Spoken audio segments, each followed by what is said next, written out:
නිලක්ෂි වැඩියෙන්ම මහන්සි වෙන්නේ කවුරු වෙනුවෙන්ද?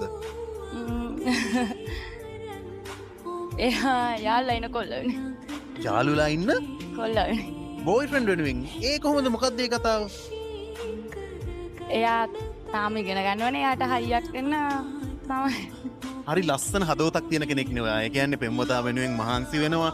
එයාට උගන්වන්න මහන්සි වෙනවා. එයාගේ ගෙදර අයත් උදව් කරනවා ඇති නේද? ඔව් එයාලා උදව් කරනවා. මදිපාඩුවක් වගේ වුණාම පස්සේ දැන් ඔයාගේ හදවතේ ලොකු ආදරයක් තියෙනවනේ බෝයිෆ්‍රෙන්ඩ් ගැන. එයා කවදා හරි වෙනස් වුණොත් කොහොමද නේද? කමන්න එයාගේ සතුට. ඒ කියන්නේ ඔයා කිසිම දෙයක් බලාපොරොත්තුවෙන් නෙමෙයි එයා වෙනුවෙන් මෙච්චර කැපකිරීමක් කරන්නේ. ඒ හදවතේ උතුරන්න ආදරේ තියෙනවා. ආදරේ එයා ඒ විදිහටම දෙයි කියලා හිතනවා මම වගේම. ගෙදර කවුද ඉන්නේ? තාත්තයි මල්ලිලා දෙන්නයි මමයි ඉන්නේ. තාත්තයි මල්ලිලා දෙන්නයි ඔයයි.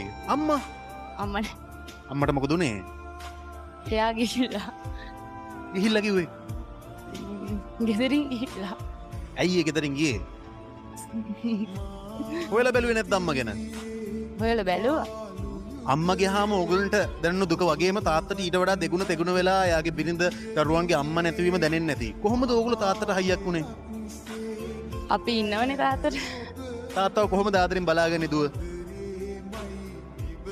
අපි ඉතින් කවුරුත් එක්ක එකතු වෙලා වැඩපොළ කරගෙන ඉන්නවා ඉතින්.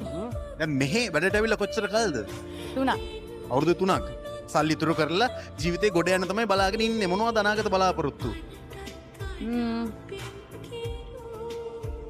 මගේම කියලා ව්‍යාපාරයක් කරගෙන එහෙම ඉස්සරහට යන්න තමයි.